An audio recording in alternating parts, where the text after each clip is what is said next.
여러분, 오늘도 우리 하나님 아버지의 사랑이 우리 가운데 함께하고 계심을 여러분 믿으십니까? 또 여러분도 그 아버지 하나님 사랑하십니까? 아멘. 몇 해 전 올라왔던 한 영상이 기억이 났습니다. 청년들에게 이런 인터뷰를 한 영상이었었는데요. 부모님에게 갑자기 전화를 드려 이런 질문을 하게 했습니다. 질문 하나는 엄마, 아빠는 나의 엄마로, 나의 아빠로 살아오면서 힘든 적 없었어? 여러분, 만약에 여러분 자녀들이 갑자기 느닷없이 전화해서 굉장히 진지하게 이런 질문을 한다면 여러분 뭐라고 답하시겠어요? 왜 없었겠어? 내가 힘들어서 그만두고 싶었던 적이 한두 번이 아니야. 여러분 그러시겠어요? 아니죠. 여러분들의 자녀들이 갑자기 전화해서 물어보시면 아마 그럼 힘든 적은 있었지만 그래도 나에게 기쁨이었어. 여러분 대답하지 않으시겠어요? 그 인터뷰 영상 속의 엄마 아빠들의 반응도 그랬습니다. 어느 아버지는 질문이 끝나기가 무섭게 주저함도 없이 없었어. 힘들기는 힘든 거 없었어. 네가 나한테 오히려 힘이었어. 답하시는 분도 계셨고, 어느 어머니는 힘들 때 있었지. 그런데 너 때문에 행복한 날이 더 많았어. 말하기도 하시고, 또 어느 어머니는 아니야. 힘들기는 네가 내 자식으로 태어나서 너무 좋고 감사해. 그렇게 대답하기도 했습니다. 그 다음 질문이 이랬습니다. 엄마, 아빠, 그럼 다시 태어나도 내 엄마로, 내 아빠로 살아줄 거야? 여러분 어떻게 대답하시겠어요? 이 청년들이 이 질문의 말을 다 끝맺기도 전에 벌써 이 젊은이들의 눈시울이 멀게지면서 목소리가 떨리는 것을 들을 수 있었습니다. 부모가 혹시라도 아니 난 절대 그러고 싶지 않은데 대답할까봐 두려워서가 아니라 이미 질문 끝나기도 전에 내 엄마 내 아빠가 뭐라고 대답해 주실지 알고 있었기 때문입니다. 모두의 대답이 이랬습니다. 엄마 아빠 다시 태어나도 내 엄마로 내 아빠로 살아줄 거야? 그럼 당연하지. 다시 태어나도 내 엄마 될 거야. 물론이지. 다시 태어나도 나는 네 아빠야. 너는 내 아들이고 내 딸이고. 그럼 내가 이제까지 살면서 힘들어도 이렇게 네가 있어서 살 수 있었는데 그럼 당연하지. 난 네 아빠고 네 엄마야. 영상 속에 실제로 그 전화기를 넘어 오고 가는 그 따뜻한 대화를 보면서 제 마음이 뭉클해졌던 것은 평소 같았으면 하지 않았을 법한 그 질문, 그 낯선 질문을 부모님에게 묻고 있는 그 아들, 딸들이나 그 질문에 답을 해주는 부모님들이나 모두가 가슴 뜨거워지고 눈물을 숨길 수 없었던 바로 그 모습, 바로 사랑 때문이었습니다. 만약 제 세 딸이 저에게 아빠는 다시 태어나도 내 아빠가 되어줄 거야? 라고 묻는다면 저 역시 서슴없이 당연하지. 난 너희들 아빠로 태어날 거야. 아빠로 살 거야. 대답할 것 같습니다. 여러분도 그러지 않으시겠습니까? 이 영상을 보고 나서 저는 하나님 앞에 장난스럽게 이 질문을 하나님께도 드려보았습니다. 사실 하나님께 다시 태어나도 이런 말이 아예 안 되는 것이긴 하지만 그냥 하나님께 물어보고 싶었어요. 하나님도 언제든 저의 아버지가 되어주실 건가요? 저처럼 부족하고 죄 많고 하나님 마음을 아프게 한 일이 많은 저인데 하나님 그래도 변함없이 제 아버지가 되어주실 건가요? 하나님 제 마음에 주저하심 없이 예스라고 대답해 주셨습니다. 그리고 시편 2편 7절의 말씀으로 지어진 찬양 한 곡을 제 마음속에 가득 채워주셨어요. 힘들고 지쳐 낭망하고 넘어져 일어날 힘 전혀 없을 때에 조용히 다가와 손잡아 주시며 나에게 말씀하시네. 나에게 실망하며 내 자신 연약해 고통 속에 눈물 흘릴 때에 못자국 난 그 손길 눈물 닦아주시며 나에게 말씀하시네. 너는 내 아들이라. 오늘날 내가 너를 낳았도다. 너는 내 아들이라. 나의 사랑하는 내 아들이라. 언제나 변함없이 너는 내 아들이라. 나의 십자가 고통 해산의 그 고통으로 내가 너를 낳았으니 너는 내 아들이라. 오늘날 내가 너를 낳았도다. 너는 내 아들이라. 나의 사랑하는 내 아들이라. 아멘. 여러분, 우리는 예수 그리스도를 구주로 믿고 고백하는 사람들, 곧 하나님의 자녀들입니다. 하나님이 우리의 아버지 됐습니다. 우리는 하나님의 자녀, 이런 말 참 많이 사용하지요. 그런데 하나님의 자녀라는 말을 많이 꺼내면서도 정작 돌아보면 그것이 얼마나 크고 놀라운 사랑인지 잘 모르고 살 때가, 잘 모르고 쓸 때가 많은 것 같습니다. 하나님께서 우리 각 사람을 하나님의 자녀로 부르신 그 부르심의 힘이 얼마나 큰 은혜인지, 정말 이것이야말로 내 평생 의지하고 찬송할 노래인데 그것을 잘 깨닫지 못하고 살 때가 종종 있는 것 같습니다.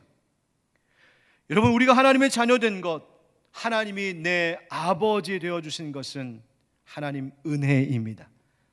내가 하나님의 자녀로 받아들여질 만큼 어떤 자격이 되어서도 아니고요, 내가 잘한 일이 있어서도 아니고요, 하나님의 우리를 향한 그 아버지의 사랑은 그저 거저주시는 선물처럼 우리에게 주어진 것입니다. 우린 그것을 그래서 은혜라고 말하는 거예요. 저는 살면서 또 목회하면서 이런 일 저런 일 겪다 보면 자존감이 밑바닥으로 떨어질 때가 있던 것을 경험했습니다.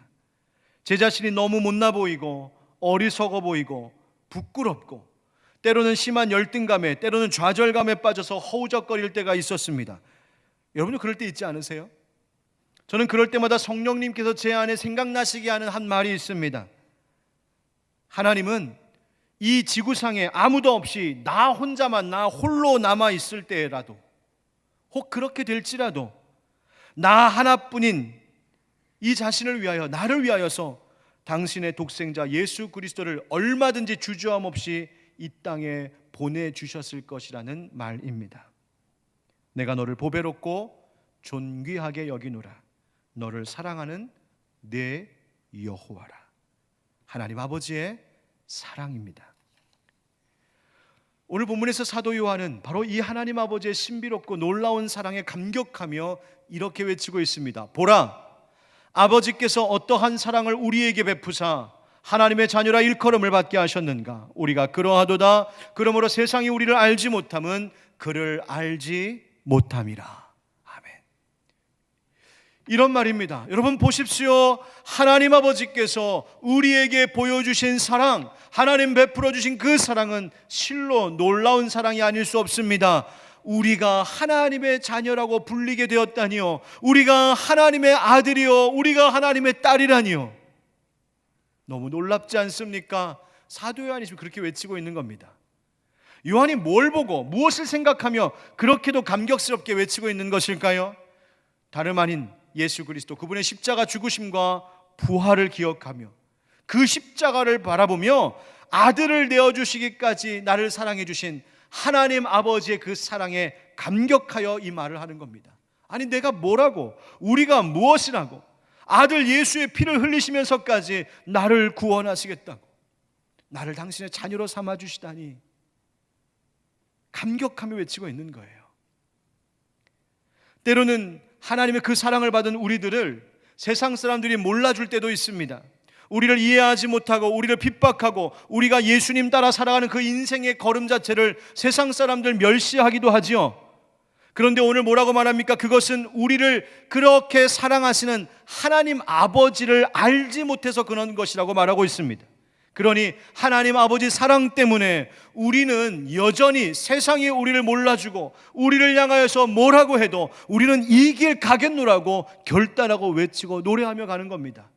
이 세상 사람 날 몰라줘도, 이 세상 사람 날 몰라줘도, 이 세상 사람 날 몰라줘도 뒤돌아서지 않겠네.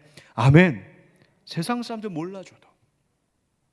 사랑하는 형제자매 여러분, 힘들고 고단한 일 많은 이 세상 살면서 여러분 무엇 의지하고 무엇을 바라보며 살고 계십니까? 우리를 하나님의 자녀라고 불러주신 그 사랑에 감사하며 살고 계십니까? 그 사랑이 우리에게 어떤 큰 능력인지 깨달아 알고 계신지요? 오늘 말씀 통하여서 우리를 자녀 삼으신 하나님의 사랑을 다시 마음 가운데 새기고 그 사랑이 내 평생 의지하고 찬송해야 할 이유가 됨을 깨닫는 귀한 은혜가 있기를 우리 주 예수 그리스도의 이름으로 축원드립니다. 아멘. 여러분, 사람들은 다 저마다 내일 일에 대한 걱정을 안고 삽니다. 그래서 나와 또 내 가정의 미래를 안전하게 지켜줄 수 있는 방법들을 찾아 나서지요. 세상 돌아가는 것 보니까 갈수록 미래는 더 불투명하고 더 불확실한 것처럼 보이다 보니 안전한 미래를 지켜줄 수 있는, 보장해 줄 수 있는 여러 가지 것들을 준비하려고 애씁니다. 재정적으로도 그렇고 수입을 얻을 수 있는 일들을 준비하는 것도 그렇고 건강도 그렇습니다. 언제부턴가 평생 직장 이런 말 쏙 들어간 지 오래되었고요. 제2의 제3의 장래의 인생을 준비하는 시대입니다. 개인만 아니라 사회도 교회도 그런 것 같아요. 다가오는 미래를 준비하는 것, 우리 모두에게 꼭 필요한 일이기는 틀림없습니다. 그런데 여기서 주의해야 할 것이 있습니다. 하나는 탐욕에 빠지지 않는 것이요, 또 하나는 하나님의 하실 일을 의심하지 않는 것입니다. 첫 번째 뭐라고요? 탐욕에 빠지지 말아야 된다. 두 번째는 하나님 하실 일을 의심하지 말아야 된다. 탐욕에 빠지지 말아야 할 것은 우리가 무엇을 소유한다 해도, 내가 어떤 것을 많이 확보하고 있고 뭔가를 이루어냈다고 해도 그것이 나에게 절대적인 안전을 보장해 줄 것이라는 기대는 우리가 전혀 믿을 만하고 의지할 만한 것이 되지 않기 때문입니다. 지난주 설교에도 말씀드렸던 것처럼 예수님께서 어리석은 부자 이야기를 들려주셨었죠. 한 부자가 추수한 곡식을 쌓아둘 곳이 부족할 정도로 밭의 소출이 풍성했답니다. 그래서 원래 있던 작은 곡간을 다 허물고 새로 크게 지었습니다. 그리고 그 안에다 잔뜩 소출을 얻은 것들을 쌓아두었습니다. 여기까지 좋습니다. 그런데 그리고 하는 말이 문제였습니다. 뭐라고 했습니까? 내 영혼아, 여러 해 쓸 물건을 많이 쌓아두었으니 평안히 쉬고 먹고 마시고 즐거워하자. 내 곳간에 많은 것 쌓아두었으니까 그것 있으면 내가 평안할 것 같고, 그것 있으면 마음껏 쉴 수 있을 것 같고, 그거 있으면 세상 이것처럼 즐거운 것 없다고 생각한 겁니다. 그런데 그 다음 예수님 뭐라고 하셨나요? 누가복음 12장 20절 21절. 하나님은 이르시되 어리석은 자여, 오늘 밤에 네 영혼을 도로 찾으리니 그러면 네 준비한 것이 누구의 것이 되겠느냐 하셨으니.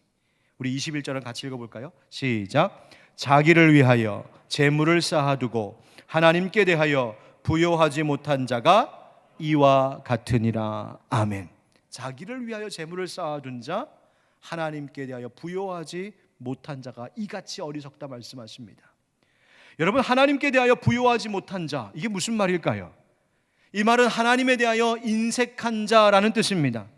그런데 이 말을 메시지 성경은 그 구절의 의미를 조금 더 실감나게 이렇게 의역했습니다. 너희의 창고를 하나님이 아니라 너희의 자아로 채우면 바로 이렇게 된다. 이렇게 어리석은 것이다. 여러분은 인생 창고 무엇으로 채우고 계십니까? 하나님으로 채우고 계십니까? 자기 자신으로 채우고 계십니까? 여러분 인생 창고 하나님 아버지 사랑으로 채우고 계십니까? 자기 성취로 채우려 하십니까? 여러분, 우리가 미래를 잘 준비하되 그것이 탐욕에 빠지지 말아야 할 이유입니다. 어리석게 되는 일이기 때문입니다. 하나님에 대한 인색함, 하나님에 대한 불신, 하나님에 대한 그 의심은 우리를 어리석은 탐욕에 빠지게 합니다. 그러면 우리는 뭘 의지하고 무엇으로 우리 인생의 창고를 채워가야 할까요? 바로 오늘 말씀의 주제인 하나님 아버지의 사랑입니다. 오늘 첫 번째 가르침이 여기 있습니다. 한번 따라 하실까요? 그 사랑은 지금보다 장래에 더 큰 영광이 됩니다.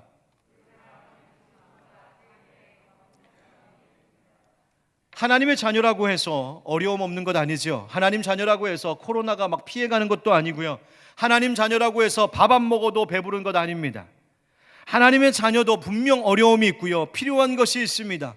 이 땅에 사는 동안에 다른 사람들과 다름없이 고난과 시험을 당하기도 해요.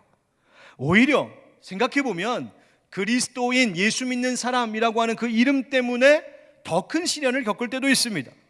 예수님 따라 좁은 길 가기로, 예수님 따라 좁은 문 가기로 택하며 살기로 작정한 사람들이 그리스도인이니 당연히 그런 어려움이 있죠. 지금의 어려움도 있을 뿐만 아니라 앞으로 어떤 고난이 우리에게 다가올지 다 모르고 삽니다. 장차 어떤 일이 일어날지 잘 모릅니다. 불확실한 미래입니다.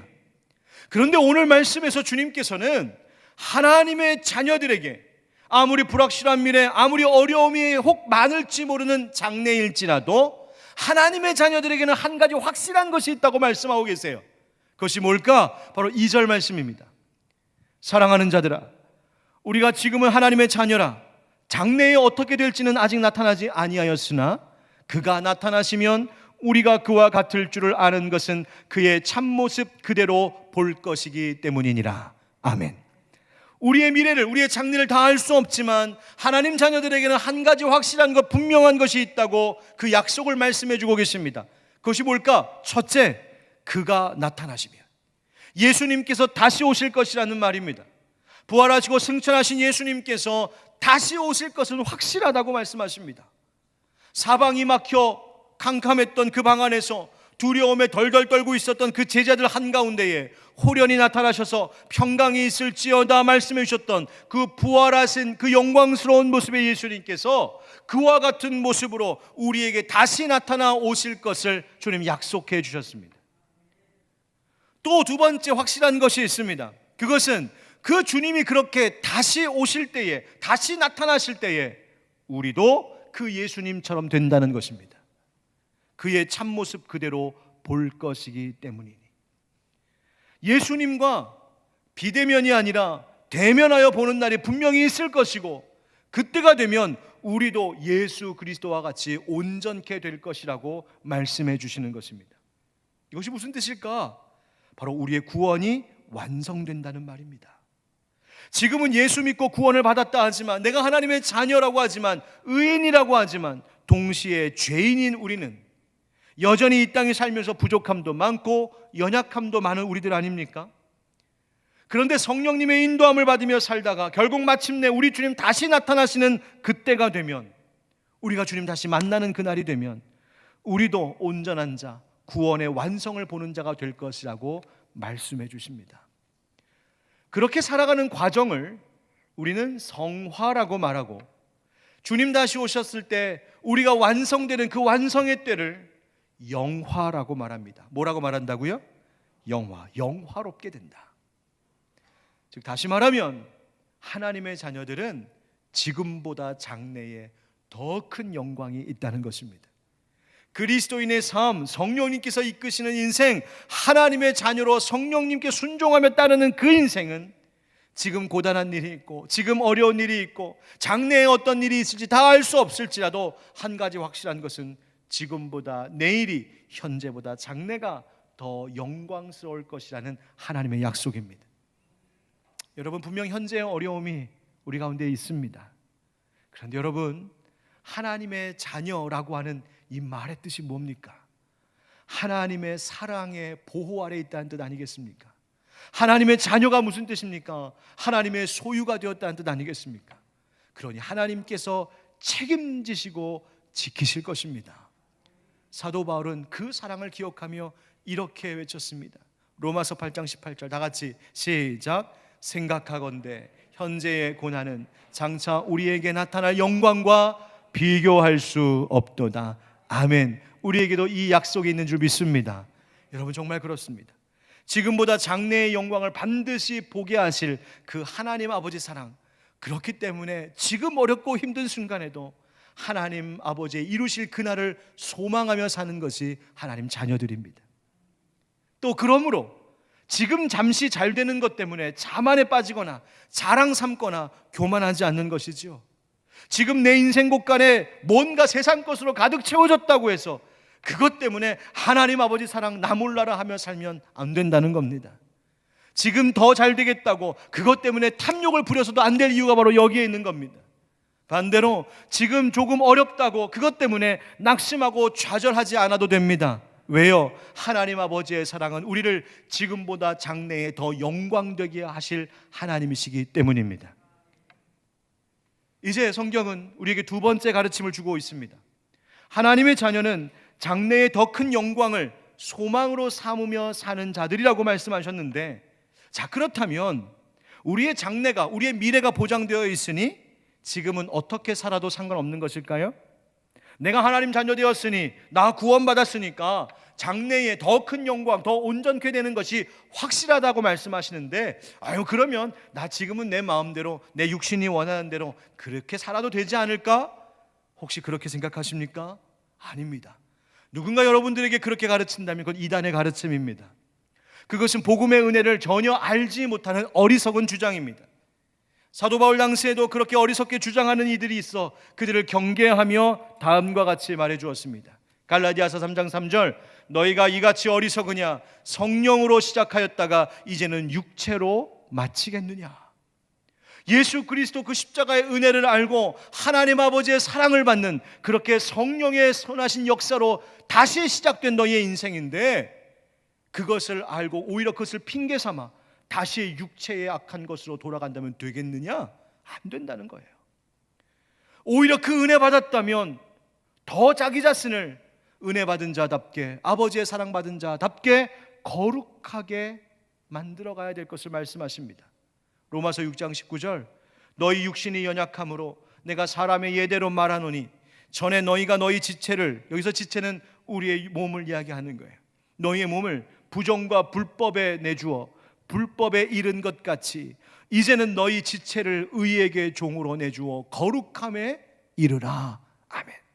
너희가 하나님 아버지의 사랑을 몰랐을 때는, 하나님의 법이 무엇인지를 몰랐을 때는 너희들이 그럴 수 있었다. 너희의 몸이 부정한 것과 불법에 내주는 불법의 죄의 무기, 악의 무기가 되었었다. 그러나 이제는 너희가 하나님의 은혜가 뭔지 알고, 이제는 예수 십자가의 구원의 은혜가 뭔지를 알게 되었으니 너희 지체를, 너의 몸을, 너의 삶을, 너의 일상을 의에게 종으로 내어주는 거룩한 자 되어라, 의의 병기 되어라 말씀하십니다. 사도 베드로도 말했습니다. 만일 그들이 우리 주 되신 구주 예수 그리스도를 알므로 세상의 더러움을 피한 후에 다시 그 중에 얽매이고 지면 그 나중 형편이 처음보다 더 심하리니 의의 도를 안 후에 받은 거룩한 명령을 저버리는 것보다 알지 못하는 것이 도리어 그들에게 나으니라. 아멘. 여러분, 두려운 말씀입니다. 너희가 우리 구주 예수 그리스도의 은혜를 알아 하나님 아버지의 사랑을 받아 세상의 그 더러운 죄악과 그 멸망의 길에서 피하는 은혜를 받았는데, 그러고 나서 또다시 그 가운데로 얽매여 빠져 들어가게 된다면, 다시 죄악으로 돌아간다면 나중 형편이 처음보다 더 심할 것이다. 하나님의 거룩한 명령을 알고 지키지 않는 것보다 차라리 몰랐던 편이 더 나을 뻔했다. 그 이야기예요. 여러분, 우리는 장래의 영광을 약속받은 하나님의 자녀입니다. 그렇다면 거기에 소망을 두고 있는 자라면 그것을 핑계 삼아 그것 뒤에 숨어서 이 세상에서 나 아무렇게 살아도 괜찮겠네, 그것이 아니라 오히려 내가 받은 아버지의 사랑, 그 은혜가 크니 그럴수록 그 은혜를 알수록 우리 자신을 더욱 거룩하도록 돌보라고 오늘 주님은 말씀을 통해 우리에게 가르쳐주고 계십니다. 이것이 바로 오늘 두 번째 가르침입니다. 한번 따라 하실까요? 그 사랑은 죄와 싸워 이길 힘이 됩니다. 장래의 소망을 갖는 이 하나님의 자녀는 그래서 자기 자신을 항상 돌아보며 깨끗하게 해야 합니다. 하나님의 자녀가 가져야 할 중요한 자세는 그렇게 죄를 떠나 자기 자신을 항상 성결하게 하는 것입니다. 3절 4절이 그렇게 말씀해 주고 있습니다. 주를 향하여 이 소망을 가진 자마다 그의 깨끗하심과 같이 자기를 깨끗하게 하느니라. 죄를 짓는 자마다 불법을 행하나니 죄는 불법이라. 아멘. 장래의 소망을 가진 자라면, 그 영광의 약속을 바라보며 사는 하나님의 자녀라면, 그 사랑받은 것 때문에 우리 자신을 더욱 깨끗하게 해야 한다 말씀하시는 겁니다. 자, 그렇다면 연약하고 어리석고 죄 많은 우리가 과연 정말 이렇게 죄와 싸워 이기며 거룩해지고 깨끗해져 갈 수 있을까요? 어디서 그런 힘을 얻을 수 있을까요? 죄와 싸워 이길 힘도 결국 하나님 아버지 그 사랑을 의지하는 믿음으로부터 오는 것입니다.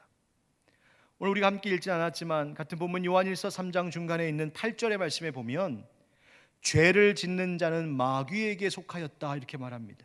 그런데 하나님의 아들이 나타나신 것은, 예수님 이 땅에 오신 것은, 그리고 부활하신 것은 마귀의 일을 멸하려 하심이라고 말씀하십니다. 하나님의 아들이신 예수님께서 죄를 없애시고 죄짓게 하는 마귀의 일을 멸하기 위해 이 땅에 오셨다고요. 그래서 9절에는 이렇게 말합니다. 우리 한번 같이 읽어보실까요? 시작. 하나님께로부터 난 자마다 죄를 짓지 아니하나니 이는 하나님의 씨가 그의 속에 거함이요 그도 범죄하지 못하는 것은 하나님께로부터 났음이라. 아멘. 아멘. 하나님께로부터 난 자마다 죄를 짓지 않는다. 여러분, 하나님의 자녀 되셨음을 믿으십니까? 그럼 여러분 죄 짓지 않으십니까? 왜 웃고 대답은 없으세요? 뭐 아시면서 물으세요, 목사님. 맞습니다. 이 말씀이 가만히 묵상해 보면 우리를 참 곤란하게 하고 참 난제다 싶은 이야기인 것을 깨닫게 됩니다. 나는 하나님의 자녀인데, 나는 예수님을 믿는 자요, 내가 하나님의 자녀 되었다고 믿고 사는데, 그런데 나 자신을 돌아보면 여전히 죄짓고 사는 나임을 깨닫게 됩니다. 여러분만 그런 게 아니라 이 앞에 있는 목사도 그렇습니다.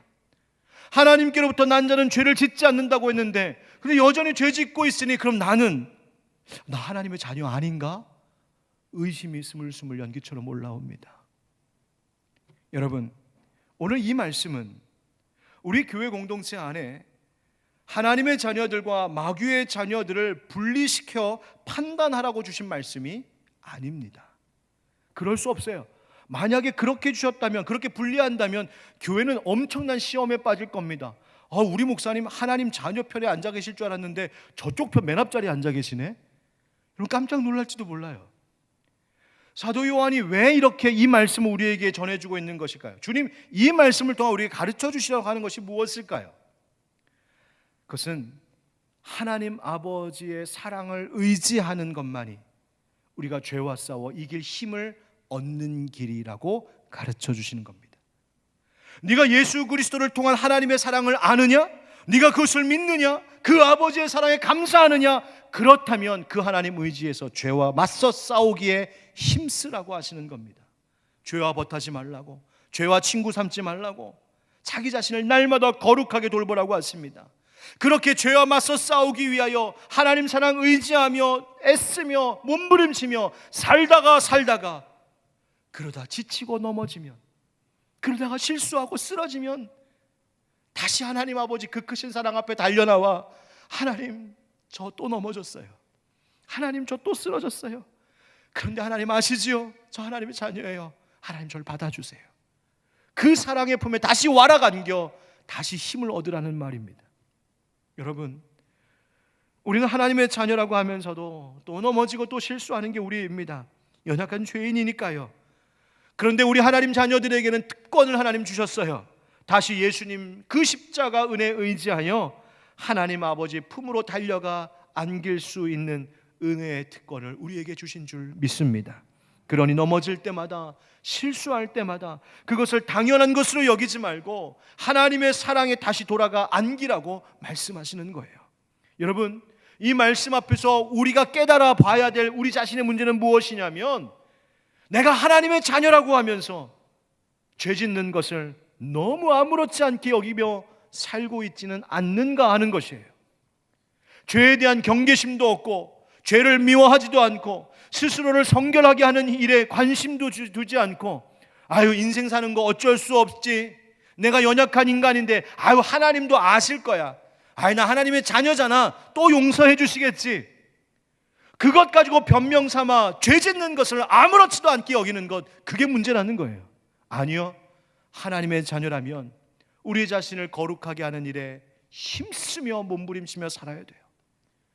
나의 힘만 가지고는 안 되니까 안 될 때마다, 그때마다 하나님 아버지 사랑 다시 의지하며 죄와 맞서 싸워 이겨나가는 거예요. 그렇게 싸우고 또 싸우다가 혹 넘어지거든, 혹 쓰러지거든, 혹 부끄럽게도 죄의 유혹에 넘어가 졌거든, 하나님 앞에 마음 아파하며 애통해하며 부끄러워하며, 하나님, 내가 또 쓰러졌네요, 용서해 주시고 다시 아버지 사랑에 안아주세요. 그 힘으로 다시 일어나는 거예요. 여러분, 주님을 의지하며 그분 안에 머무는 자에게 죄와 싸워 이길 힘을 아버지 하나님께서 주실 줄 믿습니다. 그 사랑 안다고 하면서, 내가 하나님 자녀라고 하면서 죄를 여전히 짓는 자라면 사실 그 사랑을 온전히 알지 못하는 것과 마찬가지입니다. 죄와 맞서 싸우고 이길 힘이 필요할 때마다 나를 하나님의 자녀로 불러주신 그 사랑 의지하며 다시 용기 내어 일어나는 여러분 되시기를 우리 주 예수 그리스도의 이름으로 축원드립니다. 이제 주님께서는 그 아버지의 사랑을 의지하며 살아가는 자가 구체적으로 어떠한 삶의 실천으로 내가 하나님의 자녀 되었음을 보여야 하는지 그것을 가르쳐주고 계십니다. 이것이 오늘의 세 번째 가르침입니다. 따라 하실까요? 그 사랑은 서로 사랑하는 기쁨이 됩니다. 요한일서 3장에 보니까 죄를 행하느냐 의를 행하느냐로 하나님의 자녀들과 마귀의 자녀들이 드러난다고 않습니다.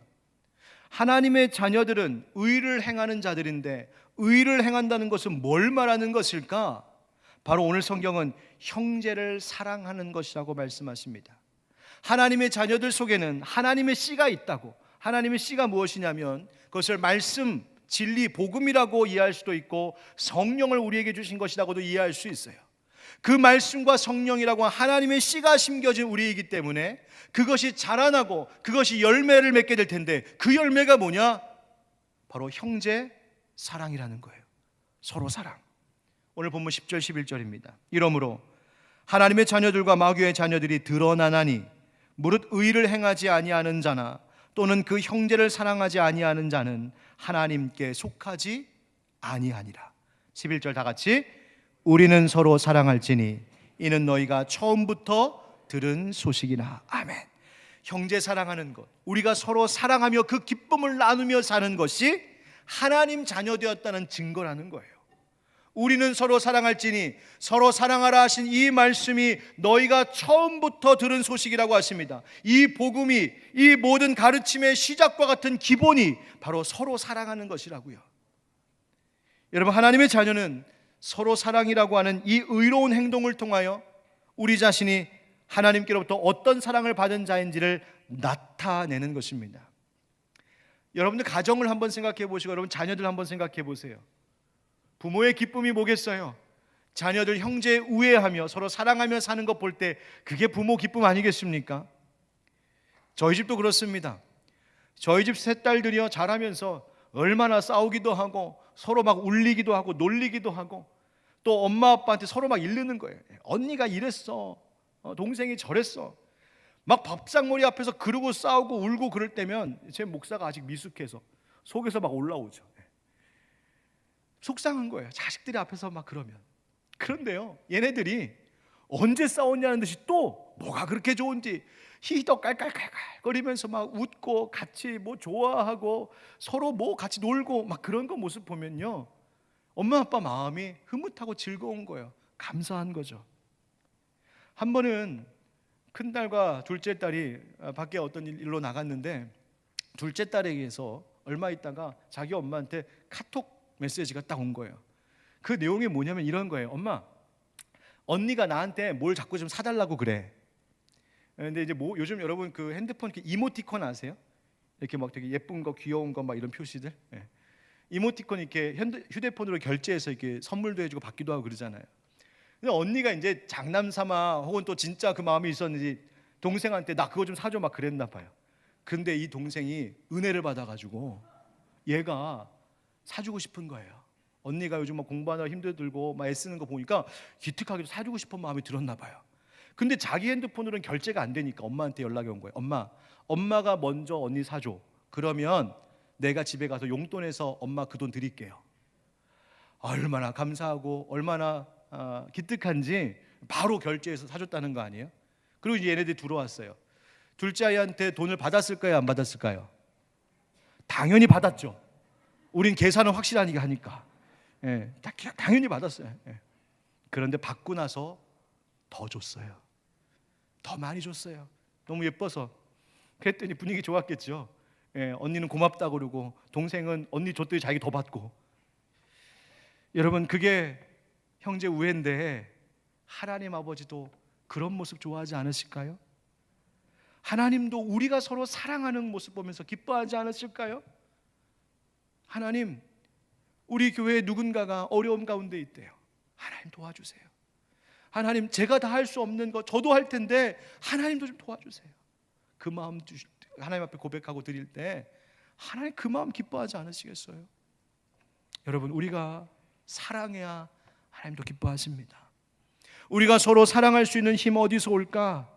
하나님 아버지께로부터 받은 그 사랑 기억하며 그 사랑에 감격하며 의지하며 살 때 우리는 오늘도 한 번 더 사랑할 수 있는 힘을 얻게 되는 거예요.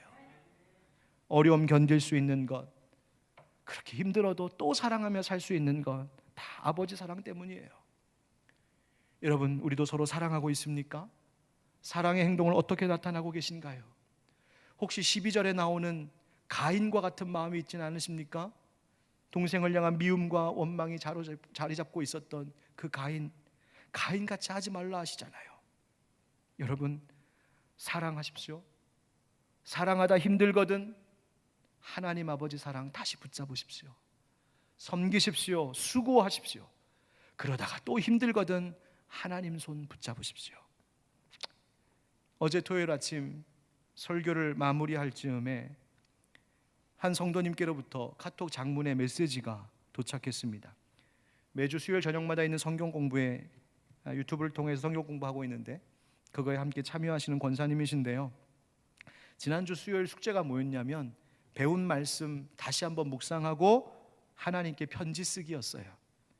지난주 수요일에 뭐 배웠냐면 엘리야가 로뎀나무 밑에서 하나님의 위로를 받고 또 호렙산에서 하나님의 음성을 들었던 바로 그 말씀을 함께 배웠는데 이제 그것을 다시 한번 묵상하고 하나님 앞에 쓰는 편지, 이 숙제를 써서 저한테 카톡으로 장문으로 보내주셨어요. 이 권사님은 지금 남편 집사님께서 많이 편찮으셔서 병원에 입원하고 계시고 지금 병환 중에 계신 남편을 열심히 옆에서 간병하며 정말 수고하고 계신데 그런 중에 이 숙제를 하신 거죠. 제가 이것을 받고 너무 감동받고 은혜가 돼서 권사님께 양해를 구하고 그 편지의 일부를 여러분께 읽어드리겠습니다. 하나님, 벌써 토요일이네요. 오늘의 숨을 쉬게 하시고 주님이 만드신 아름다움과 함께 할 수 있음에 감사 또 감사합니다. 그러면서도 주어진 현실은 피곤하고 힘들기도 합니다. 지금까지 지내온 것 다 주님의 은혜임을 알기에 너무너무 감사해 감격의 눈물이 나올 때도 있지만 애굽을 뒤돌아봤던 이스라엘 백성처럼 불만스러운 마음의 엘리야처럼 숨고 싶고 피하고 싶고 다 싫어져서 눈물만 흘릴 때도 있습니다. 하지만 주님은 다 보고 계시지요? 저에게는 주님밖에 의지할 분 없음을요. 그런데 제 믿음이 너무 작아서 지금 보이는 것이 다인 것 같아서 또 낭망하고 무너지는 마음, 주님만 신뢰하지 못하고 있다는 이것까지도 주님께서 아시기에 제 마음 만져주시고 다시 희망을 주시니 또 감사합니다. 호렙산에서 모세도 그리고 엘리야도 하나님께서 다시 만나주시고 끝까지 그 사명을 다시 감당하게 하셨듯이 저도 말씀의 호렙산에서 하나님 깊이 만나고 말씀 기억하고 기쁨의 날을 바라보며 기쁘게 살기를 원합니다. 때를 얻든지 못 얻든지 눈물 아닌 기쁨으로 매일매일을 걸어갈 수 있도록 주님, 저는 오늘도 주님의 손 꼭 붙잡습니다. 아멘.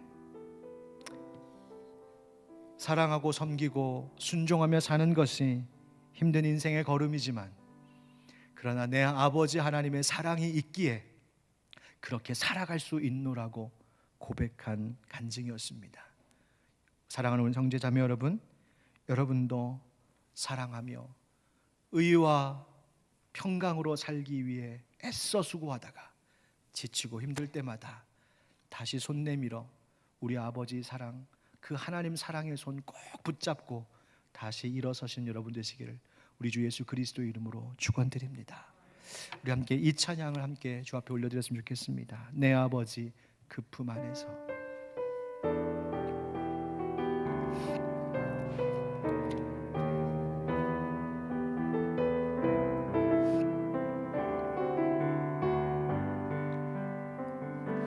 내 아버지 그 품 안에서 내 영혼은 안전합니다. 주 손길로 내 삶을 안으시니 그 평강이 나를 덮습니다. 우리 다시 한번 내 아버지 그 품 안에서 내 영혼은 안전합니다. 아멘. 주 손길로 내 삶을 안으시니 그 평강이 나를 덮습니다. 나 비록 넘어지며 흔들리지만 주 내 안에 거하며 나를 붙드시니 내 생각을 주께로 돌리고 주시는 평강의 옷을 입습니다. 주 약속 안에서 내 영혼 평안에 내 뜻보다 크신 주님의 계획 나 신뢰해 두려움 다 내려놓고 주님만 의지해 주 안에서 내 영혼 안전하. 우리 한 번 더 부를까요? 내 아버지 그 품 안에 내 영혼은 안전합니다.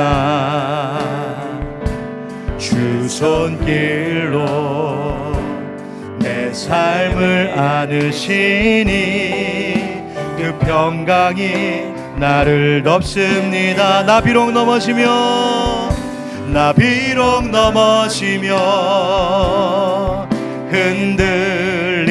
흔들리지만 주 내 안에 거하며 나를 붙드시니 내 생각을 주께로 돌리고 주시는 평강의 옷을 입습니다. 주 약속 안에서 내 영혼 평안에 내 뜻보다 크신 주님의 계획 나 신뢰해 두려움 다 내려놓고 주님만 의지해 주 안에서 내 영혼 안전. 주 약속 안에서 내 영혼 평안해. 주 약속 안에서 내 영혼 평안에 내 뜻보다 크신 주님의 계획 나 신뢰해 두려움 다 내려놓고 주님만 의지해 주 안에서 내 영혼 안전하. 주 안에서 내 영혼 안전합니다. 우리 함께 기도합시다. 하나님, 그렇습니다. 하나님 아버지 사랑 의지하는 하나님 자녀에게 장래에 더 큰 영광이 약속되어 있는 줄 믿습니다. 하나님의 자녀들을 향한 그 사랑 때문에 우리가 죄와 맞서 싸워 이길 힘을 얻는 줄 믿습니다. 때로는 쓰러지고 넘어져도 우리가 다시 일어설 수 있는 것은 우리를 안아주시는 하나님 아버지의 사랑 때문입니다. 하나님, 그 사랑받았으니 사랑하며 살게 하여 주옵소서. 사랑하고 또 사랑하다가 견딜 수 없어 쓰러지고 포기하고 싶을 때 다시 하나님 아버지 사랑 의지하며 한 번 더 사랑하고 또 하루를 사랑하며 살아갈 수 있도록 우리를 성령으로 충만케 하여 주시옵소서. 오늘 말씀 우리 기억하며 함께 주님 한번 부르고 간절히 기도하겠습니다. 주여 하나님,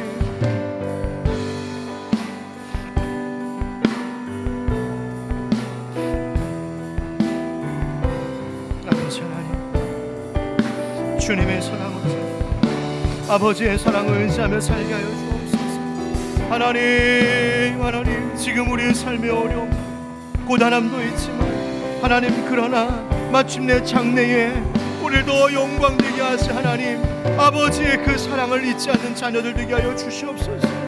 하나님, 죄와 싸워 이기게 하시옵소서. 우리 자신을 날마다 깨끗하게 하여 주옵소서. 그러나 또 넘어지고 또 쓰러지거든 다시 하나님 앞에 안기게 하여 주시옵소서. 하나님과 인과 같이 하지 않게 하셔서 우리로 미워하고 원망하는 것이 아니라 하나님 주신 사랑으로 더 사랑하며 하나님 그 하루를 더 살아가게 하여 주시옵소서. 하나님 은혜 주옵소서. 하나님 감사합니다. 예수님, 사랑의 아버지 하나님, 예수 그리스도 십자가 그 은혜로 우리를 하나님의 아들 하나님의 딸로 삼아주셔서 참 감사합니다. 주님, 지금 비록 어렵고 힘든 일들을 우리가 겪고 있어도 장래에 더 큰 영광 가운데로 우리를 인도하실 하나님 아버지 그 사랑 의지하며 살게 하여 주시옵소서. 하나님 사랑받는 자녀 되었사오니 죄와 싸워 이기며 우리 자신을 늘 깨끗하게 하는 일에 힘쓰게 하여 주시되 우리가 어리석고 부족해서 또 넘어지고 쓰러지거든 주님 우리를 불쌍히 여기시사 그 아버지 사랑의 품에 다시 안겨 일어서게 하여 주시옵소서. 하나님, 받은 사랑 너무 크고 놀라우니 주여 우리 주변에 허락하신 내 가족들, 내 형제자매들, 우리 교우들, 내 이웃들을 하나님 사랑하며 섬기는 일에 우리가 소홀함이 없게 하여 주시고 주여 사랑하다 또 지치거든 다시 아버지 사랑 힘입어 그 손 붙잡고 한 번 더 사랑하고 하루 더 사랑하고 한 사람 더 사랑하며 살아갈 수 있도록 주여 성령으로 충만케 하여 주시옵소서.